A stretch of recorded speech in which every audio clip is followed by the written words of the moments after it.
السلام علیکم ناظرین، اسلام آباد میں ہوں۔ اسلام آباد میں اگرچہ سردی کی شدت بڑھتی جا رہی ہے، موسم سرد ہے، لیکن اسلام آباد کی خبریں بڑی گرم ہیں، اور ان گرم خبروں میں پاکستان تحریک انصاف نے، ان کے کارکنوں نے اور ان کے جو سوشل میڈیا پر ایکٹیوسٹ ہیں، انہوں نے پچھلے 2-3 دن سے ایک بڑا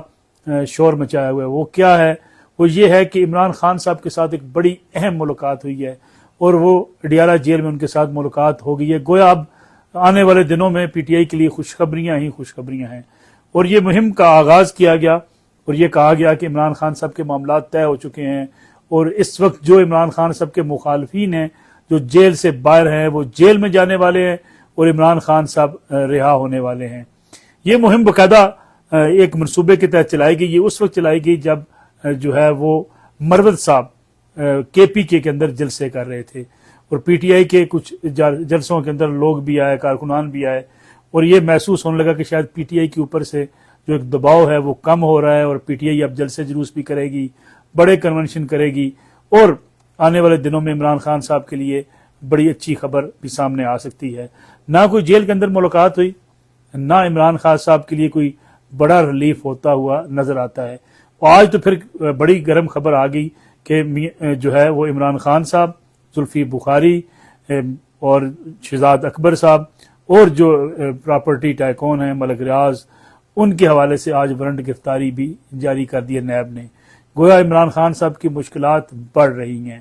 ان کے اوپر مقدمات کے ساتھ ساتھ اب ان کی گرفتاری کے لیے بھی آج جو ہے وہ وارنٹ گرفتاری جاری کر دیے گئے ہیں۔ یہ وہ ساری جو مہم پچھلے 2-3 روز سے جاری تھی سوشل میڈیا پر، اس میں اس نے جلتی کا تیل کا کام کیا ہے کہ جو ایک ماحول بنایا جا رہا تھا، سوشل میڈیا پر ماحول بنایا جا رہا تھا کہ اس اہم ملاقات کے بعد اب معاملات سدھرنے والے ہیں، حالات بہتر ہونے والے ہیں، پی ٹی آئی کے دن آنے والے ہیں۔ تو ان حالات میں نیب کا یہ بڑا اقدام ہے، اور بڑی اہم خبر ہے کہ نیب نے ان کی گرفتاری کے جو ہے وارنٹ آج جاری کیے ہیں۔ دوسری بڑی خبر اسلام آباد میں پچھلے 2 دن سے، وہ بھی کل سے جب سے آڈیو لیک سامنے آئی، جو وکیل ہیں عمران خان صاحب کے سردار لطیف خان کھوسہ اور سابق خاتون اول بشرا بی بی کے حوالے سے جو ان کی آڈیو ایک لیک ہوئی، جس میں ذکر ہوا ان کی بہنوں کا۔ آج بھی ان کی بہن سے، عمران خان صاحب کی بہن سے، لیما خان سے بار بار صحافی نے پوچھا کہ کیا آپ کے اختلافات ہیں، اور جو آڈیو لیک سامنے آئی اس پر آپ کیا کہیں گی؟ تو انہوں نے اس پہ کہا کہ اس طرح تو پھر گھر کی جو باتیں ہوتی ہیں، وکیل اور اس کے جو کلائنٹ ہوتا ہے اس کے درمیان باتیں ہوتی ہیں، یہ لیک کی جا رہی ہیں، یہ اس میں کوئی نہ خاص خبر ہے، یہ عام سی گفتگو ہے جو وکلاء کے ساتھ اکثر کلائنٹ کی ہوتی ہے۔ لیکن جب ان سے بار بار سوال کیا گیا تو انہوں نے آگے سے رپورٹر سے کہا کہ آپ کی عمر کتنی ہے، آپ کیوں اس طرف ڈریگ چیزوں کو کرنا چاہتے ہیں؟ گویا انہوں نے نگیٹ کرنے کی کوشش کی اختلافات کی، کہ ہمارے کوئی اختلافات نہیں ہیں۔ حالانکہ بشرا بی بی کی اگر گفتگو کو آپ دیکھیں تو آپ کو نظر آتا ہے کہیں نہ کہیں محسوس یہ ہوتا ہے کہ بشرا بی بی ناخوش ہیں عمران خان صاحب کی بہنوں کے طریقہ کار سے، اور جو ان کے مقدمات کی ڈیلنگ ہے لطیف خان جو کھوسہ کر رہے ہیں، اس حوالے سے بھی جو وضاحتیں دے رہے ہیں سردار لطیف خان کھوسہ کہ میں نے کوئی بدتمیزی نہیں کی، لیکن اس کو خواہ مخواہ بدتمیزی کا نام دیا گیا، اس سے نظر آتا ہے کہ کہیں نہ کہیں خلیج واقع ضرور ہے۔ اور جو بیرسٹر گوہر کا انتخاب کیا عمران خان صاحب نے، اسی خلیج کے پیش نظر کیا، کیونکہ عمران خان صاحب کو بھی معلوم ہے، بشرا بی بی بھی چاہتی ہیں کہ پارٹی کی لیڈرشپ ان کے پاس ہو، ان کے ہاتھ آ جائے، جبکہ عمران خان صاحب کی بہنیں خاصی انٹرسٹڈ ہیں۔ اور لیما خان صاحبہ کے حوالے سے بہت پہلے سے کہا جا رہا تھا کہ اگر عمران خان صاحب کسی پر اعتبار کریں گے یا کسی پر اعتماد کریں گے تو لیما بی بی ہی ہو سکتی ہیں۔ عمران خان صاحب ان کی بڑی عزت بھی کرتے ہیں، ان کے بڑے کلوز مراسم بھی ہیں،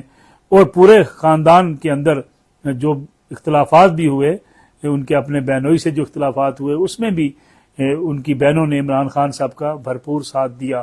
تو عمران خان صاحب کسی اور پہ تو اعتبار کرنے کو تیار نہیں تھے، لیکن بشرا بی بی کی موجودگی میں عمران خان صاحب کے لیے یہ فیصلہ کرنا بھی قدرے مشکل تھا کہ وہ کس کو پارٹی جو ہے ان کے حوالے کریں۔ تو عبوری طور پہ انہوں نے اسی لیے بیرسٹر گوہر کا انتخاب کیا، اگرچہ ایک پارٹی کے اندر بڑی رفٹ اب بھی موجود ہے، تنقید بڑی ہو گئی، وہ اس لیے ہوگی کہ بیرسٹر گوہر پیپلز پارٹی کے ساتھ رہے، اعتزاز احسن کی چیمبر کے ساتھ منسلک رہے، وکلاء کے اندر بھی ان کی اپنی ایک گروپنگ ہے، وکلاء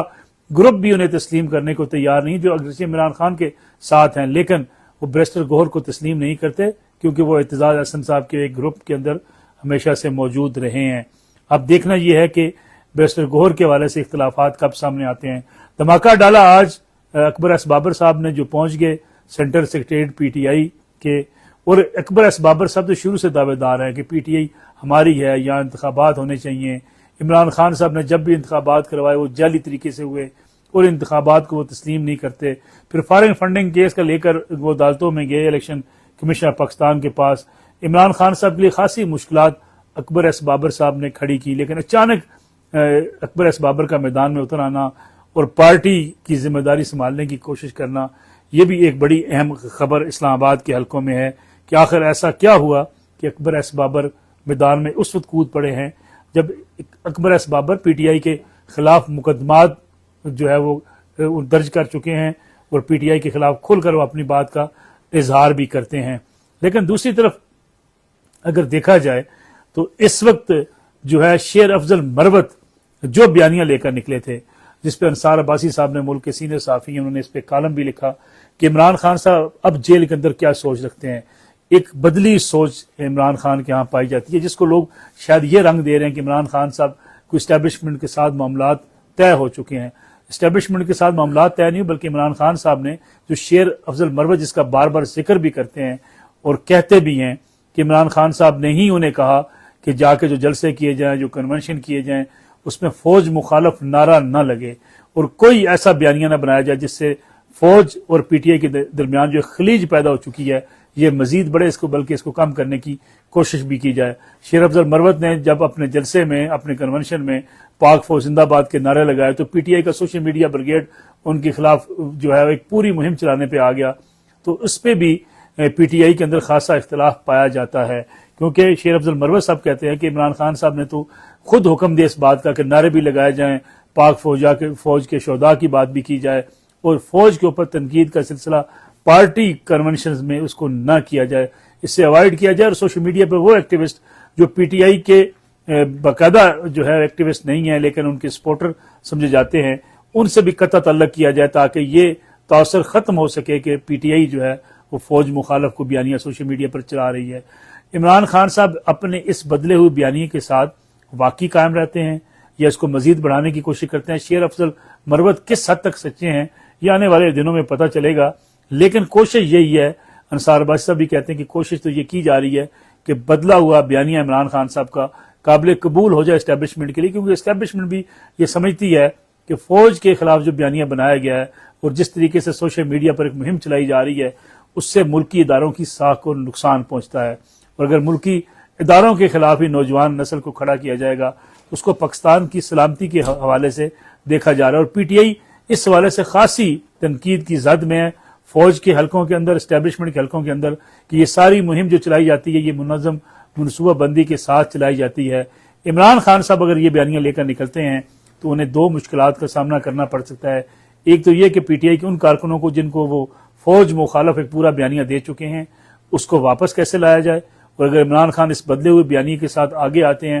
تو کیا فوج کے لیے ایسا بدلا ہوا عمران خان قابل قبول ہوگا یا نہیں؟ فی الحال تو سب افواہیں ہیں، سب ایسی خبریں ہیں جو محض کارکنوں کا مورال اپ کرنے کے لیے کی جا رہی ہیں۔ اڈیالہ جیل کی ملاقات کا تذکرہ بار بار کیا جا رہا ہے،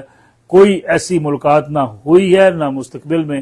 ہوتی ہوئی نظر آتی ہے، دوریاں بہت ہیں، فاصلے بہت ہیں جو گھٹتے ہوئے بھی نظر اس لیے نہیں آتے کہ پی ٹی آئی سوشل میڈیا پہ فوج مخالف بیانیے سے ابھی تک نہ اپنے کارکنوں کو پیچھے ہٹا سکی ہے نہ اپنے ایکٹیوسٹ جو ان کے ہیں ان کو روکنے میں کامیاب ہوئی ہے۔ یہ پارٹی کی پالیسی ہے یا کارکن اور ان کے ایکٹیوسٹ اتنے دور جا چکے ہیں کہ وہ اب ہر اس چیز کو جس پہ فوج پہ تنقید کی جا سکے اس میں بڑھ چڑھ کر حصہ لیتے ہیں۔ لیکن افسوسناک خبر ایک کہ ایک کانفرنس کی تصویر پہ تنقید کی جا رہی ہے کہ جی